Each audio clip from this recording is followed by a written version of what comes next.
For 10 years after my wife Helen passed, I wasn't a father. I was a service provider, a utility. My two children, Jacob and Emily, had somehow rewritten our family history in their minds.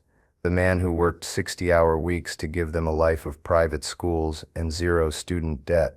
The man who built their swing set by hand and never missed a single one of their ball games or recitals had been recast as a perpetually absent father. My hard work, my sacrifice became a sin for which I had to continuously atone, and atonement in their world was spelled money. My love became a commodity, my affection a line of credit they drew against with alarming frequency. It started small, or what seemed small at the time. A few thousand to cover Emily's credit card debt after a therapeutic post-college trip to Europe. A loan for Jacob to buy a car that was slightly too cool for his entry-level salary. A loan for which the repayment plan was apparently written in invisible ink. But the transactions grew bolder as my guilt, expertly stoked by them, festered. They called for a down payment on Emily's condo, framing it as the security I owed her for her precarious start in life. They called for seed money for Jacob's first failed startup, a boutique sock company, positioning it as the paternal belief I'd denied him in his youth. Each request came wrapped in the language of emotional blackmail. Mom would have wanted this for me, Emily would whisper, her voice cracking just so. It's about making up for lost time, Dad, Jacob would say, his hand on my shoulder in a gesture that felt more like a shakedown than a son's affection. My support wasn't a gift. It was an invoice for past grievances, real or imagined. The breaking point didn't come with a whisper, but with a full-blown, professionally printed prospectus. It was a Tuesday afternoon when they arrived at my house together, a rare occurrence that always signaled a major withdrawal was imminent. Jacob, vibrating with a self-important energy, spread a sheaf of papers across the coffee table I'd built with my own hands. Emily stood behind him, a human embodiment of moral support, her expression a practiced blend of encouragement and entitlement. Dad, this is it, Jacob announced, tapping a glossy cover page. Project Nexus. It's going to revolutionize the gig economy. I scanned the document. It was an app, of course, full of buzzwords and hockey stick projection charts that looked like they'd been drawn by a hopeful child. But it wasn't the flimsy business plan that made my blood run cold. It was the section on funding. Tucked away on page 5, under seed capital acquisition, was a picture of my lake house. Our lake house. The house Helen had decorated, the house where we'd taught the kids to swim, the house that held every single happy memory of our family before it had fractured. Beside the picture was a market valuation, a real estate agent's name, and a projected net from the sale. We need to be aggressive to get ahead of the competition, Jacob said, his voice brimming with the unearned confidence of someone who has never truly faced failure. Selling the lake house is the only logical move. It's a dead asset, Dad, just sitting there. This is a chance to turn it into a real legacy, for all of us. Emily chimed in, her voice smooth as silk. Mom would have wanted us to build a future, Dad, not to be sentimental about some old building. They hadn't asked, they had informed. They had assessed my most treasured possession, a sanctuary of my soul, and slapped a price tag on it. They saw my memories, my peace, my retirement, and decided it was the capital they were owed for my son's latest get-rich-quick scheme. For 10 years I had said yes. Yes to the cars, yes to the condos, yes to the vacations and the bailouts. I had paid and paid, hoping that one day I would pay off the imaginary debt they held over my head. But in that moment, looking at the picture of that house on that cheap, glossy paper, the debt was canceled. Not by me, but by them. They had finally overdrawn their account. A strange calm settled over me. It wasn't anger, not yet. It was a cold, hard clarity. I looked at Jacob's eager face and Emily's expectant smile, and I saw two strangers. Two business partners who had come to liquidate a shared asset, my asset. I folded the prospectus in half and placed it on the table. I looked my son in the eye. Then I looked at my daughter, and for the first time in a decade of capitulation, I gave them the only answer that was left. No, The silence that followed was more profound than any argument. It was a physical thing, a vacuum that sucked all the air and warmth from the room. Jacob's jaw literally dropped. Emily's practiced smile twitched and then dissolved into a mask of disbelief. "What?" Jacob finally stammered. "No," I repeated, my voice even and quiet. "I am not selling the lake house. The discussion is over. They haven't spoken to me since. Not a call, not a text. That was 3 months ago." The silence hurt at first, a dull ache in the center of my chest. But then something else began to grow in that quiet space.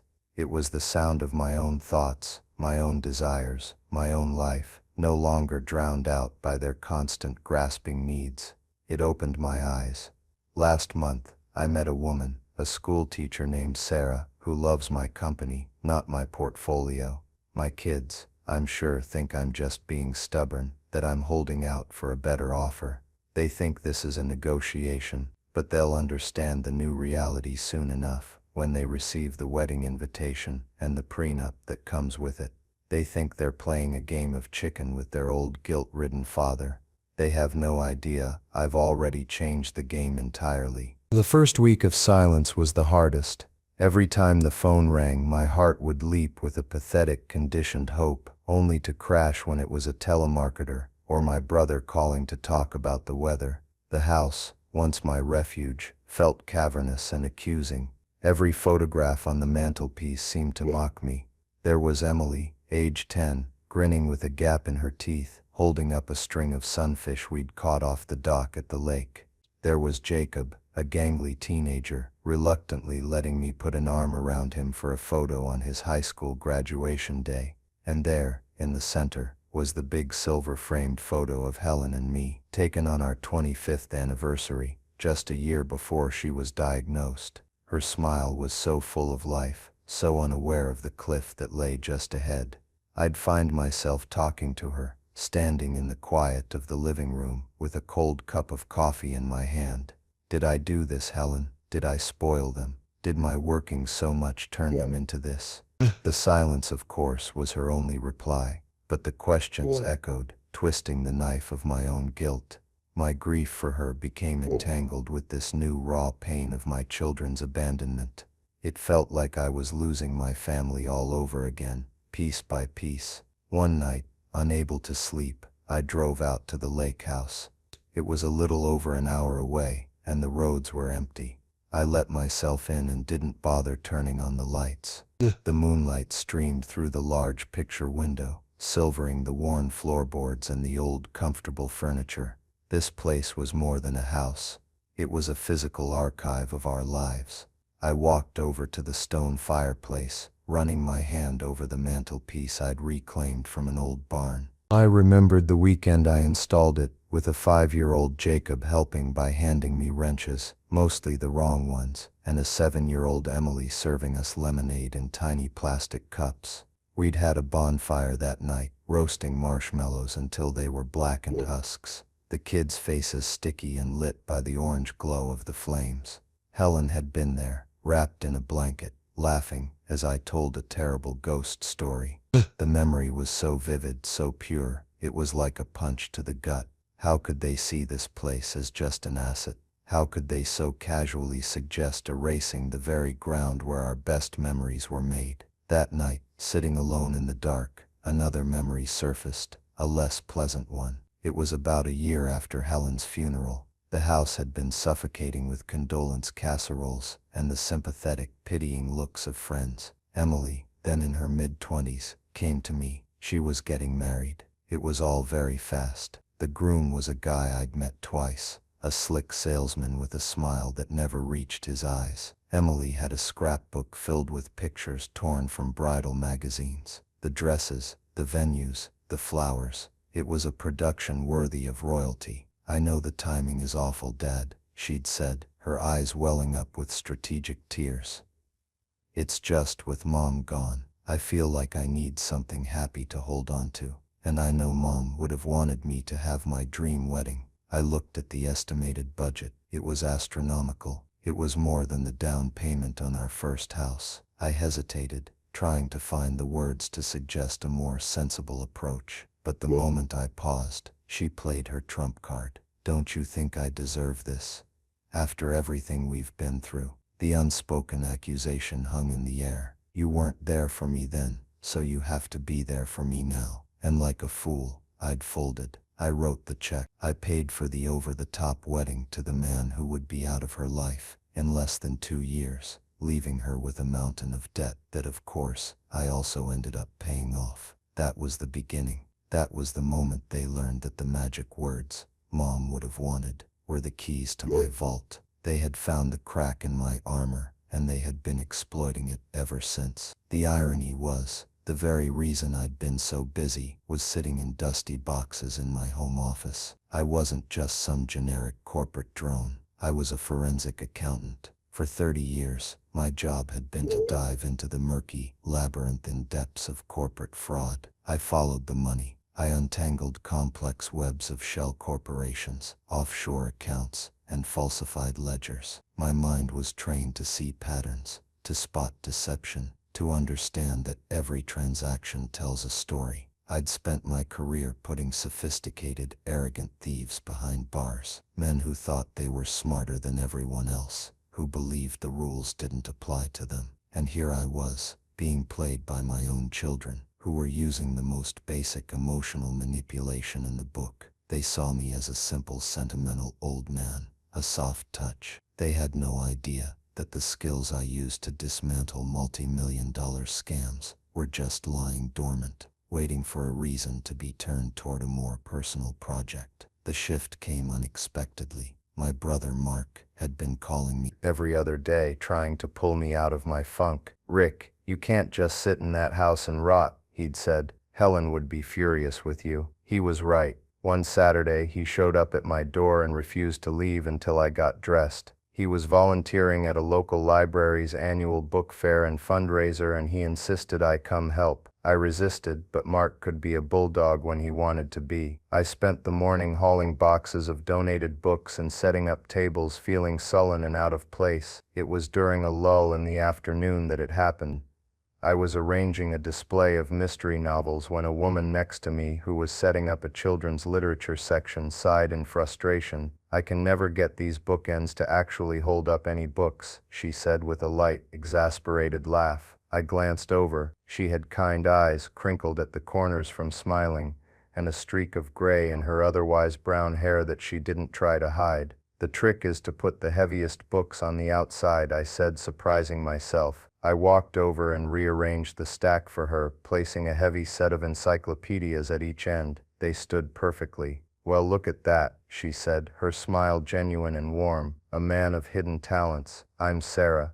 "Rick," I said, shaking her offered hand. We talked for the rest of the afternoon. She was a 4th-grade teacher at the local elementary school. She spoke with passion about the challenges and joys of teaching kids to read. She asked me about the books I liked, what I did in my spare time if I had a garden. Not once did she ask what I did for a living or what kind of car I drove. The conversation was normal. It was human. It was about connection, not transaction. When the fair was winding down, she said, "Well, Rick, thank you for saving my display. I feel like I owe you a coffee for your troubles." Her phrasing struck me. I owe you a coffee. It was a simple, friendly gesture, a world away from the heavy, demanding debt my children insisted I owed them. It was an offer, not an invoice. And for the first time in what felt like a lifetime, I felt a flicker of something that wasn't grief or guilt. It was hope. "I'd like that very much," I said. That coffee turned into dinner the following week, and that dinner turned into a regular thing. Sarah was like a breath of fresh air in the stale, recycled atmosphere of my life. She was witty and intelligent, but also gentle. She listened.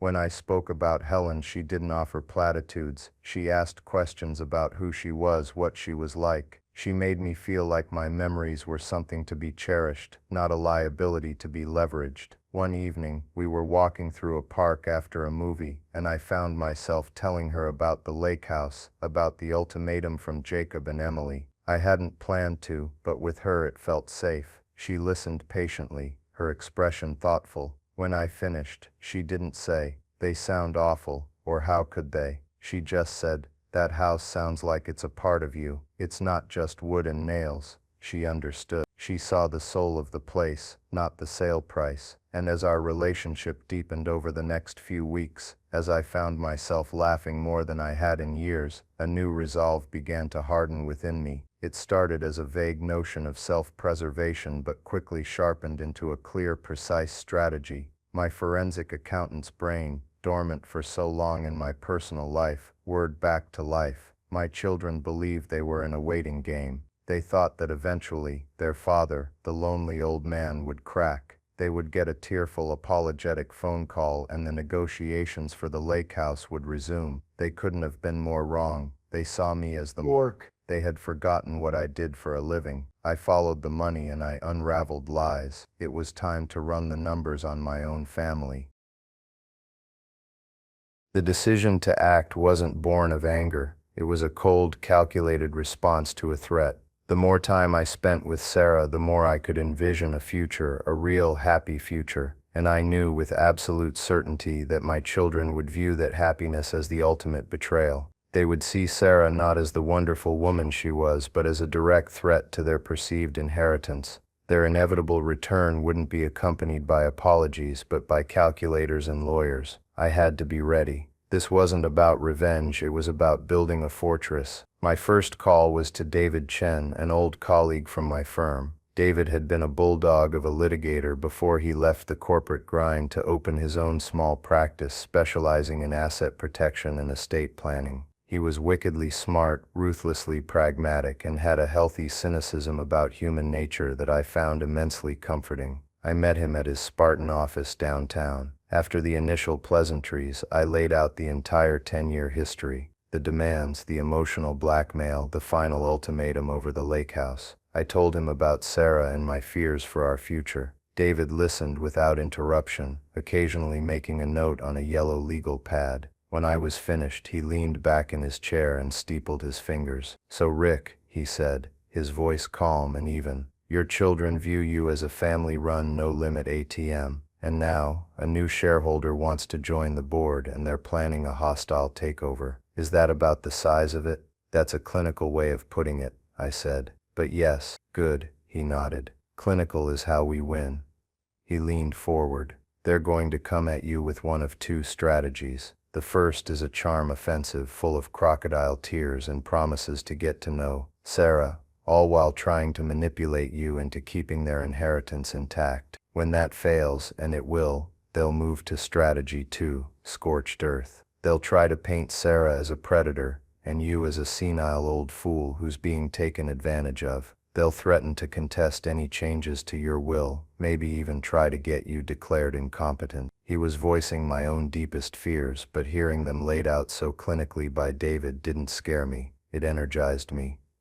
"So what do we do?" I asked. "We don't play defense, Rick. We build an impregnable fortress, and we do it now, while you are clear-headed, in a new healthy relationship and demonstrably of sound mind. We don't just draft a prenup. A prenup is a wall. We need to move the entire castle." That's when my old instincts took over. "I need to do an audit," I said, the words feeling more natural than anything I'd said in years, on myself. For the next 2 weeks I became a man possessed. I descended into my home office, the place where I had unraveled so many other people's financial lives, and I turned my skills on my own. I went through 10 years of bank statements, credit card bills, and checkbook registers. With the focus of a surgeon, I began to build a spreadsheet. Every transaction was logged. $5,000, check cash, 4,321, memo Emily credit card, $25,000, wire transfer, memo Jacob car loan, $150,000, cashier's check, memo Emily condo down payment. I compiled emails where they'd asked for money, printing each one out and highlighting the key phrases of manipulation. "I'll pay you back as soon as I'm on my feet," from Jacob, dated 6 years ago. "This is the last time, Dad, I promise," from Emily, one of at least 7 last times. The numbers were staggering. When I hit the final sum function on the spreadsheet, the figure that stared back at me was sickening. $782,450, over $750,000, and that didn't even include the countless smaller things, the plane tickets, the cell phone bills I'd paid for years, the car insurance. It was a monument to my own foolishness, but it was also something else. It was evidence. But I wasn't done. I dug out the folder from Emily's condo purchase. I had given her the down payment, but because her credit was a mess, the mortgage broker had insisted I co-sign. My name was right there on the deed, Emily Peterson and Rick Peterson, as joint tenants. I then went to the DMV website and ran the plate on the sporty sedan Jacob drove. I had paid for it, but to get a better insurance rate, we had agreed to keep it in my name. The title was clean, and the registered owner was me. This was my hidden leverage. They lived in a world built on my money, driving cars I owned and sleeping in houses I had a legal claim to, all while believing it was theirs by divine right. They saw the gifts, but they were willfully blind to the legal strings that were still attached, strings I had never intended to pull, until now. I took the thick binder of my audit, along with the deed and the car title, back to David's office. He spent an hour poring over everything, a slow smile spreading across his face. "Rick, this is a masterpiece," he said. "This isn't just a defense, this is a tactical nuke. They think they're fighting over your future estate. They have no idea you still hold the keys to their present." David then told me a story about a former client, a wealthy widower like me, who fell in love with his housekeeper. His kids, who had always been distant, suddenly became incredibly attentive. They took him to doctors, whispering to them about his confusion and memory lapses. They managed to get a temporary conservatorship, froze his accounts, and had his new fiancée thrown out of the house. By the time the old man fought it in court, his spirit was broken, and it was too late. They used his love for them as a weapon until the very end, David said, his voice grim. They made him doubt his own mind. "We're not going to let that happen to you." That story solidified my resolve into something as hard as granite. My plan was no longer just about protection. It was about a preemptive strike. David and I worked out the final details. First, he drafted a new, ironclad living trust. We transferred every significant asset I owned, my brokerage accounts, my savings, my house, and most importantly the lake house, into the trust. I was the trustee, with full control. But the beneficiary was no longer Jacob and Emily. The trust was now set up to provide for Sarah, if I passed, with the remainder designated for a charity that supported foster children. Second, David drafted a standard prenuptial agreement. It was fair, protecting Sarah's modest assets, her pension and her small home from me, and my assets from her. But we both knew its true purpose. "This is the shiny object," David explained. "When they hear prenup, all their rage and greed will focus on it. They'll see it as the thing to fight, the document to contest. They'll never even think to look for the trust, which has already made the prenup, and their entire inheritance, completely irrelevant. The fortress was built, the traps were set. All that was left was to invite the enemy to the gates. The proposal was everything. My life with my children was not simple, quiet, and sincere. I took Sarah to the lake house for the weekend. We cooked dinner together, drank a bottle of wine on the deck overlooking the water, and talked until the stars were high in the sky. The next morning, as the sun rose over the lake, casting a golden light across the water, I asked her to be my wife. There was no grand gesture, no expensive ring thrust in her face. I just told her that she had made me feel more alive and happier than I had thought possible, and that I wanted to spend the rest of my life trying to do the same for her. Her yes was a soft whisper, followed by a hug that felt like coming home. The joy I felt was pure, unburdened by obligation or expectation. It was a foundation solid enough to build a new life upon. The following Monday, I executed the first move of our plan. I composed 2 identical, very short emails, one to Jacob, one to Emily. Subject: some news. "Hi. I have some wonderful news I'd like to share with you both in person. Please meet me at the lake house this Saturday at 2 p.m. It's very important. Love, Dad." I hit send and leaned back in my chair. The bait was in the water. I knew my children. Their silence wasn't a sign of maturity or a decision to move on. It was a tactic, a siege. They were waiting for me to starve emotionally and surrender. They expected my next communication to be a white flag. This email, With its cheerful tone and summons to their primary target, the lake house would be completely outside their calculations. I could almost hear the frantic phone call between them. Jacob, ever the strategist. What is this? What's wonderful news? Emily, more attuned to emotional currents. He's caving. Why else would he want to meet at the house? He's finally going to be reasonable. Their greed would be their compass, and it would point them to one irresistible conclusion. I was ready to sell. They would see this meeting as their victory lap. Saturday arrived, a perfect, crisp autumn day. I spent the morning with Sarah, holding her hand, feeling a sense of calm I hadn't known in years. She wasn't just my future wife, she was my ally. She knew the broad strokes of the plan, and she trusted me. Whatever happens, Rick, she said, squeezing my hand, we'll face it together. Her quiet strength was the bedrock beneath my own resolve. At precisely 2 p.m., a car crunched up the gravel driveway. Jacob's car, the car I owned. They got out, and I watched them from the window. Jacob was wearing a blazer, carrying a leather portfolio that no doubt contained his revised app proposal. He looked like he was heading to a closing. Emily had a bright, brittle smile on her face, the kind she wore when she was about to get exactly what she wanted. They were radiating smug triumph. Sarah and I met them at the door. I stood close to her, my arm around her waist. Jacob, Emily, come in, I said. They stepped inside, their eyes already scanning the living room, as if mentally placing for sale signs. Dad, Jacob started, his voice dripping with magnanimity. We're glad you called this meeting. I think once you hear the updated projections. I held up a hand, cutting him off gently.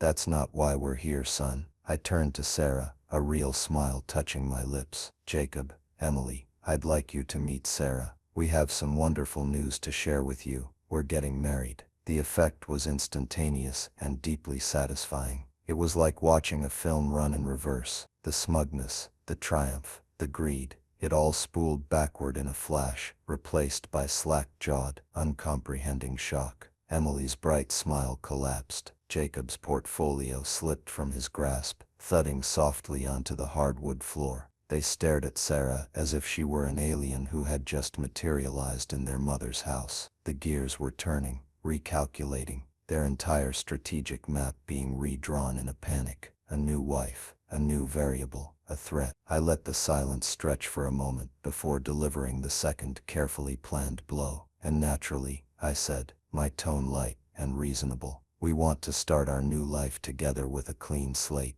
to make sure everything is fair, and to protect what Sarah has built in her own life. Our lawyers are drafting a standard prenuptial agreement. We think it's the wisest thing for everyone. That was the magic word, prenup. I saw the flicker in their eyes. The shock morphed into a more familiar emotion, outrage. But it was a focused outrage. They now had a target, a tangible enemy. They weren't just fighting a vague concept of my new happiness. They were fighting a legal document. They had taken the bait. They charged at the red flag of the prenup, completely oblivious to the fortress of the living trust that stood invisibly and impenetrably behind it. Their panic was palpable, but it was aimed in the wrong direction. The game was already over, and they were just arriving for the kickoff. The explosion was immediate. It wasn't the slow burn of a reasoned argument, but the flash detonation of thwarted entitlement. Jacob found his voice first, a strangled, incredulous sound. Married? A prenup? Are you kidding me? Emily, recovering faster, rounded on me, her eyes blazing with a fury that was shockingly real. How could you? In Mom's house, you're bringing this woman into our mother's home and talking about prenups. Have you lost your mind? Her voice dripped with venom, every word designed to wound. She didn't look at Sarah. She spoke as if she weren't even in the room. Sarah's my guest in my home, I said, my voice dangerously quiet. And she is my future wife. You will show her respect. Respect, Jacob scoffed, taking a step forward. He finally looked at Sarah, his gaze sweeping over her with blatant, dismissive appraisal. He saw a middle-aged school teacher in a simple dress, not a threat to his lifestyle, but an obstacle. We don't even know her. She's a gold digger, Dad. Can't you see that? How much is she getting in this prenup of hers? Sarah stood her ground, her expression calm, her dignity, a shield that their insults couldn't seem to penetrate. She didn't say a word. which only seemed to infuriate them more. I want to talk to you alone, Dad, Emily demanded, pointing a trembling finger toward the kitchen. Now, this was a critical moment, a test of the new order. For years, they had used the private conversation to isolate and pressure me. It was their preferred tactic. No, I said firmly, but without raising my voice. Those days are over. Sarah is my family now. Anything you have to say to me, you can say in front of her. That was the true power shift, and they felt it like a physical blow. I was no longer a resource to be managed in private. I was part of a new united front. They were no longer the board of directors. They were outsiders. The realization sent them into a tailspin. They saw their control, which they had taken for granted for a decade, evaporating before their eyes. The scene devolved into a torrent of ugly, desperate accusations. I was selfish. I was disrespecting Helen's memory. I was being manipulated by a conniving stranger. I was throwing away my family. They threw every ounce of guilt and blame they could muster at me, hoping something would stick, hoping to find the old cracks in my armor. But the armor was new, and it held. Finally, seeing they were getting nowhere, they simply imploded. Fine, Jacob yelled, his face red with frustration. Do whatever you want, but don't think we're going to stand by and let this happen. We will fight this. We will stop you. You'll be hearing from our lawyer. Emily spat, grabbing her purse. With one last hateful glare at Sarah, they turned and stormed out of the house, slamming the door so hard that a picture on the wall rattled. The family exodus was complete. The sound of their car peeling away down the gravel drive echoed in the sudden profound silence. I let out a long breath I didn't realize I'd been holding. Sarah placed a gentle hand on my arm. Are you all right? She asked, her voice full of concern. I am, I said, turning to her, and I was surprised to find that it was true. The ugly scene hadn't broken me. It had clarified everything. I'm better than all right. The desperate counter-manipulation began less than 24 hours later. The first wave was direct. A barrage of texts and voicemails. Jacob's were laced with threats and pseudo-legal jargon he'd clearly gleaned from a quick Google search. You are showing signs of diminished capacity, a clear case of undue influence. We are exploring all our legal options to protect you from yourself. Emily's were more insidious, targeting the old wounds. I cried all night thinking about what Mom would say. She would be so heartbroken, Dad. This isn't you. Please, just call me. Let's fix this before you make a mistake you can't take back. I read them, I listened to them, and I deleted them without reply. My silence, once a sign of weakness and grief, was now my greatest weapon. It drove them mad. When their direct assault failed, they moved to the next phase, rallying the troops. They started calling extended family. My sister, my brother, cousins. Suddenly my phone was ringing with calls from relatives I hadn't spoken to in months, all singing the same tune. Rick, I'm just calling because Emily is so worried about you, my sister Carol began, her voice oozing with false concern. She says you're not yourself, that you're rushing into things with this new woman. I listened patiently to each one. I didn't get angry. I didn't get defensive. I just calmly and cheerfully told them my news. I'm happier than I've been in a decade, Carol. Sarah is a wonderful person, and I'm very lucky.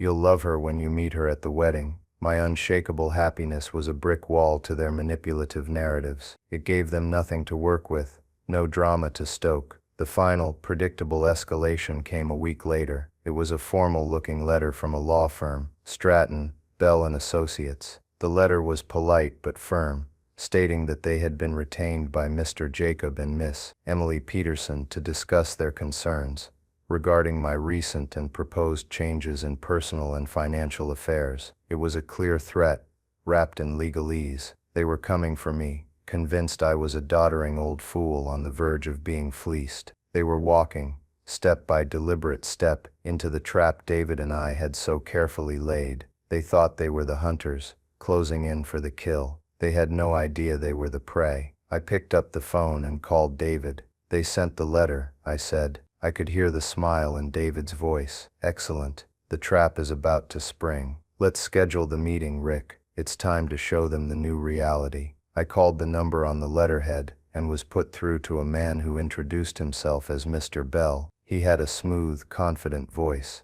the kind of voice that was used to getting its way. I told him I would be happy to meet, to clear the air, and suggested we do it at my lawyer's office, where we would have privacy and all the necessary documents on hand. He readily agreed, no doubt picturing an easy victory, a simple matter of intimidating an old man and his small-town lawyer. We set the time, the following Friday at 10 a.m. The day of the meeting, I felt a strange sense of peace. I put on my best suit, a dark gray one I used to wear for major corporate presentations. Sarah kissed me goodbye at the door. "Remember who you are, Rick," she said softly. "You're a good man. You've earned this." Her words were a shield. I arrived at David's office 20 minutes early. He was waiting for me, and on the polished mahogany conference table were 2 binders. One was a thick, 3-ring binder with a simple typed label, Peterson, Inter Vivos Transfers, 2013 to 2023. The other was slimmer,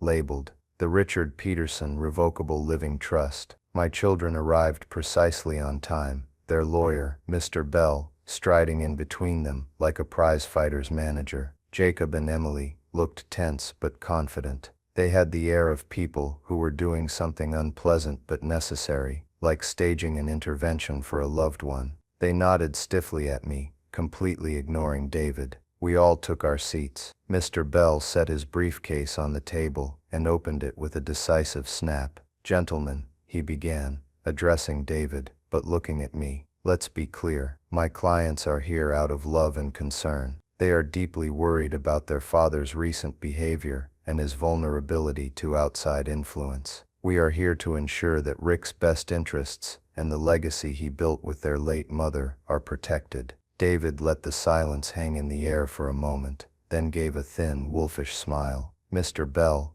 I appreciate your client's concern, and since we all want to protect Rick's interests, perhaps we should start by clarifying what exactly those interests are." With that, David slid the thick binder across the table. It landed in front of Mr. Bell with a solid, definitive thud. "Let's begin with this. It's a comprehensive forensic audit of all gifts, loans, and investments my client has made to your clients over the past decade. I think you'll find the documentation to be meticulous." Mr. Bell's confident expression flickered. He opened the binder. I watched his eyes as he flipped through the first few pages. I saw him register the sheer volume of it, the spreadsheet summary at the front, the copies of canceled checks, the wire transfer confirmations, the printed out emails with their pleading, manipulative words highlighted in yellow. I saw the moment his gaze fell on the copy of the deed to Emily's condo, with my name listed as a joint tenant.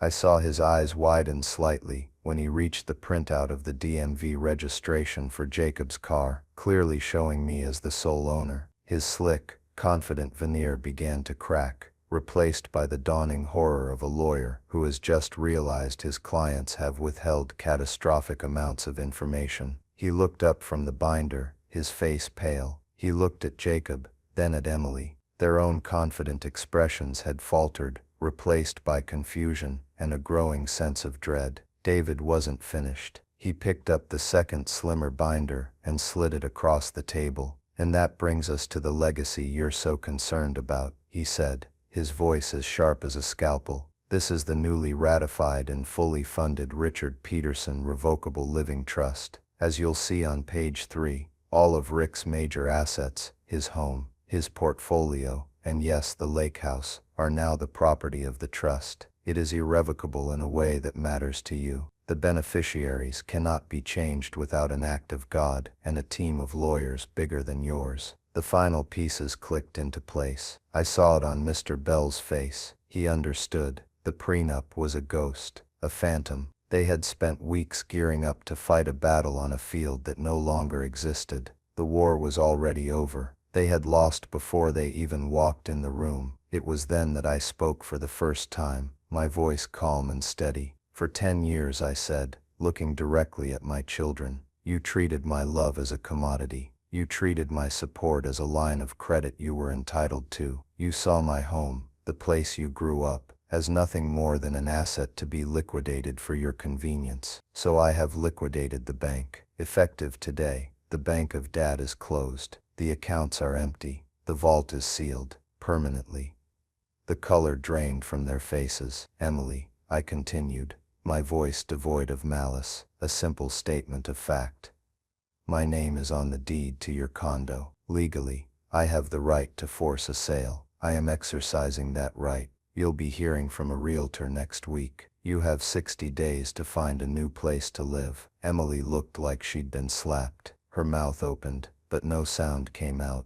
Jacob, I said, turning to my son, the car you're driving is registered in my name. I will be taking possession of it tomorrow. You can find another way to get to your pitch meetings. Perhaps your revolutionary app has a ride-sharing feature. I let that sink in. Then the final blow. My will has been updated. You are no longer beneficiaries. The trust is, upon my passing, it will be managed to ensure Sarah is cared for. After that, the remainder of my estate, the legacy you were so concerned about, will be donated to the Children's Foundation, a charity that provides resources for children who are aging out of the foster care system. I've decided I'd rather help children who have no parents, instead of children who simply act like they don't. Absolute, stunned silence. The new reality had landed. There was no negotiation. There was no appeal. It was just the cold, hard truth. Their lawyer, Mr. Bell, slowly closed the binders. He looked at his clients,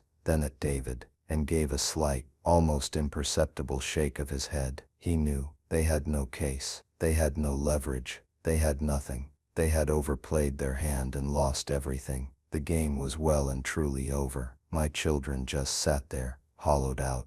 The anger, the entitlement, the arrogance, it was all gone, replaced by the blank, silent shock of total defeat. Mr. Bell cleared his throat and quietly advised them that the meeting was over. They rose like automatons and walked out of the conference room without another word, without another look in my direction. They didn't slam the door this time. They closed it softly behind them, like ghosts departing a world where they no longer belonged. Watching them leave, I didn't feel a surge of triumph or a smug sense of victory. I felt a quiet, profound peace. It wasn't the bitter satisfaction of revenge. It was the clean, clear feeling of a fever that has finally broken. I had not destroyed them.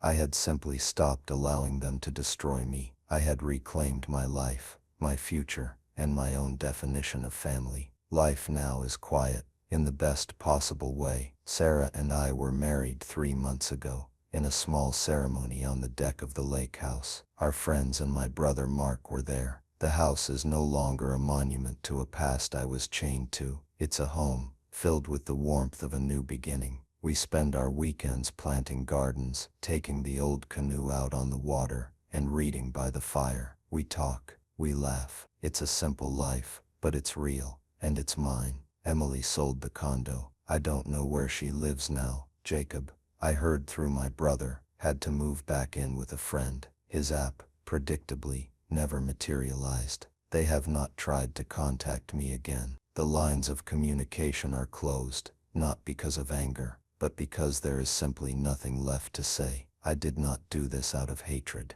I did it out of a deep and desperate need for self-preservation, to protect the fragile, beautiful happiness I was lucky enough to find in the winter of my life. And so, I want to ask you, the person listening to my story, a question. They say blood is thicker than water, and maybe that's true. But I've learned that you can drown in blood just as easily as you can in water. Sometimes you have to make a choice. You have to choose the family that nourishes you over the one that drains you dry. My children saw me as a resource. Sarah sees me as a person. And in the end, that is the only difference that matters. It took me a decade of pain and a final brutal ultimatum to learn that lesson, but it's a lesson I will never forget. You have the right to say no. You have the right to protect your peace. You have the right to close the bank. So what do you think? Did I go too far, or did my children get the exact consequences they had earned? I'm genuinely interested to hear your perspective, so please leave your thoughts in the comments below. If you've ever felt taken for granted, or if you know someone who is being treated like a line of credit instead of a human being, please share this story with them. You never know who might need to hear that it's okay to put yourself first. Thank you for listening. And don't forget to like this video and subscribe to the channel for more stories about finding your own strength when you've been pushed to the very edge.